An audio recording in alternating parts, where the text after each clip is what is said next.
It was a slow Saturday afternoon when my phone buzzed unexpectedly. I glanced at the screen.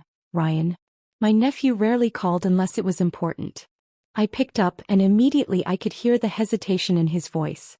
Hey, can I ask you something kinda weird? He said, almost whispering. Of course, I replied, curious. He paused, then blurted out, I need help. There's this girl I like. I don't know what to do. I've never really, dated anyone. I smiled, remembering my own first crush, the clumsy words, the pounding heart. Ryan, usually so confident about everything else, sounded completely out of his depth. I told him we should meet and talk it through properly. We agreed to meet at the little cafe near my place, the one with the quiet booths and strong coffee. When Ryan walked in, he looked more nervous than I had ever seen him. Fidgeting with his sleeves, shifting from foot to foot. We ordered coffee and found a quiet corner. It took him a while to open up, but once he started talking about Emma, his face lit up. She was in his literature class. Smart, funny kind. Not the type who would fall for flashy gestures, he said. She loved small, genuine things like handwritten notes or old books. I just don't want to mess it up, he admitted, staring at his coffee. You won't, I assured him. You care enough to ask for help. That says a lot already. He nodded but still looked anxious. I asked him more about Emma, what she liked, how they usually talked. Turns out they'd had a few conversations already, mostly about school projects. He said she laughed at his jokes sometimes, but he couldn't tell if she was just being polite. I explained to him that connection isn't about saying the perfect thing.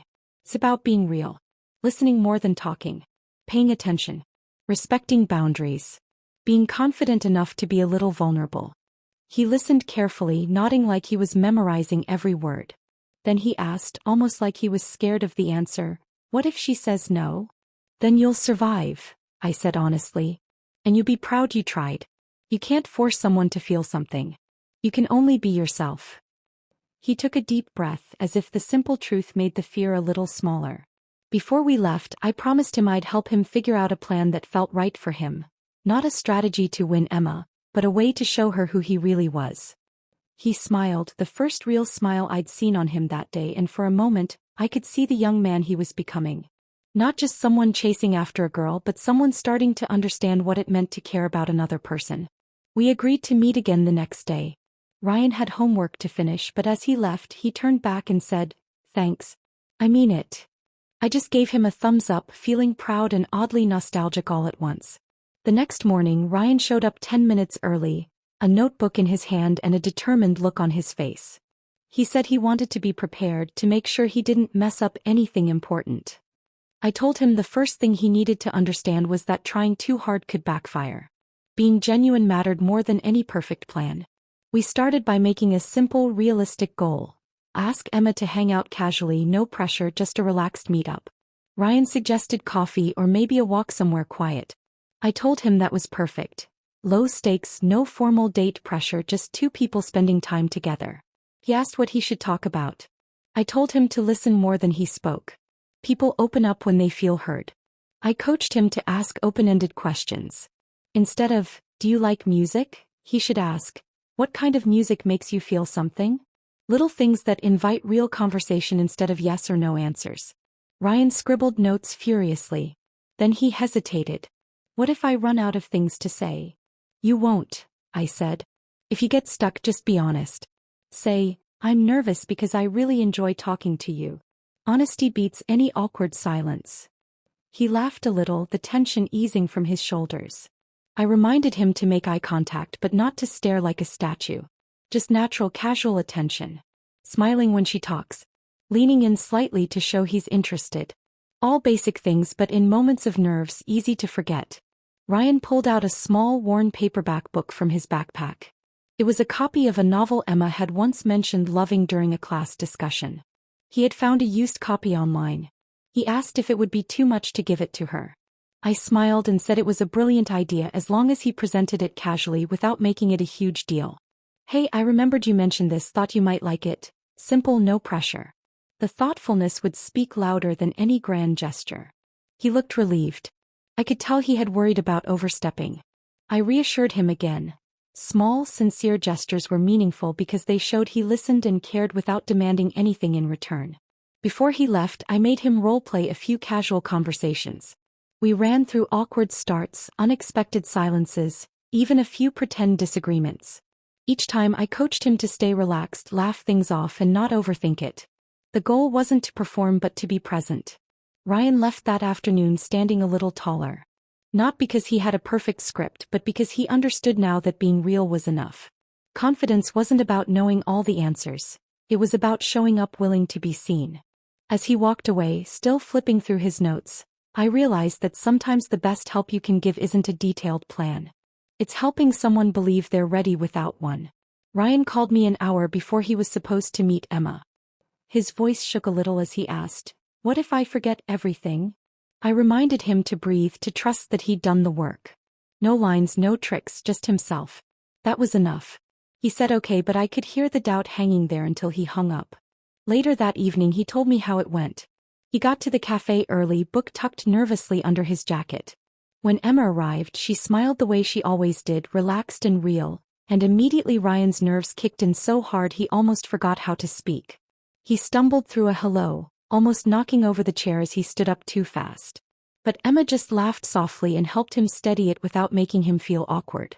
That simple, easy kindness made him remember why he liked her so much in the first place. They ordered coffee, sat down, and for the first few minutes, Ryan said he could barely hear anything over the pounding in his chest.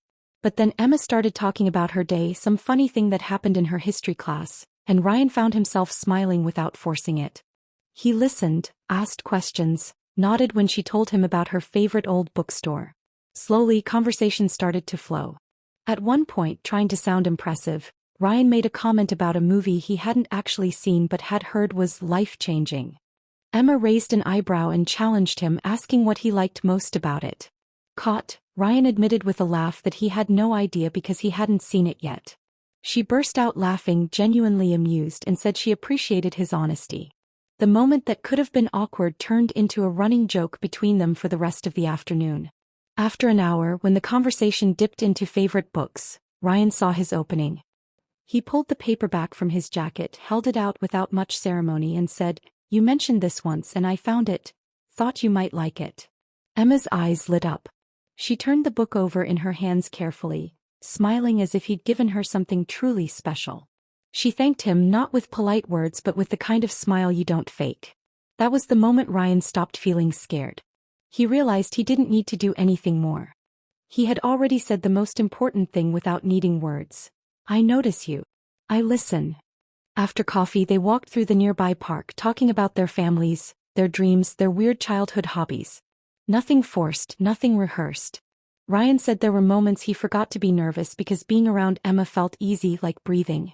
As the sun started to dip behind the trees, Emma mentioned she had to leave but added with a shy smile that she'd love to do this again sometime.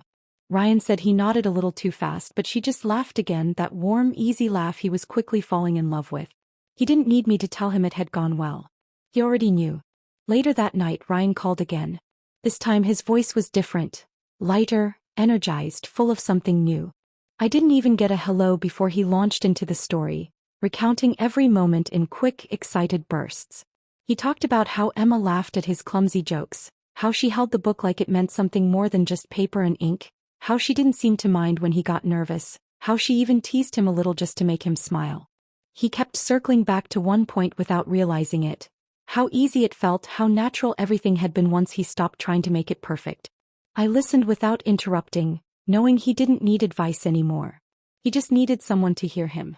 After he ran out of breath, he asked the question that mattered most to him. "So, do you think she likes me?" I told him the truth. "It sounds like she likes who you really are." "That's even better." There was a long pause and then he said almost in awe, "I didn't think it could feel like that. I thought it would be this big, complicated thing. But it wasn't." I smiled to myself. First love often feels that way, like discovering a secret you thought only existed in stories. It's not fireworks or grand speeches. It's small moments strung together. A laugh, a shared silence, a glance that lingers a second longer than expected. Ryan talked about how he was already thinking of ideas for next time. Maybe a visit to the bookstore she liked. Maybe trying out that little diner she said had the best burgers. He wasn't worried about saying the right thing anymore. He just wanted to be around her, to learn more, to build something real. Before hanging up, he thanked me again, but differently this time. Not as a scared kid hoping for a roadmap, but as someone who had started to figure it out for himself. Someone who realized that falling for someone wasn't about formulas or timing or tricks. It was about showing up, being honest, and letting things unfold without forcing them. After the call ended, I sat there for a while, feeling an unexpected ache in my chest. Not sadness, not nostalgia exactly. Something closer to pride mixed with the bittersweet knowledge that this was only the beginning for him. There would be more dates, more mistakes, more lessons. Some moments would be joyful, others would hurt. That was the deal life offered. Helping Ryan hadn't just been about giving advice. It had been about passing along something more important. The understanding that real connection is built slowly, carefully, with kindness and attention, not grand gestures. As I sat there, I realized I hadn't just helped him. Watching him take those first shaky steps toward something real had reminded me, too, of what mattered most. Love doesn't start with certainty. It starts with courage.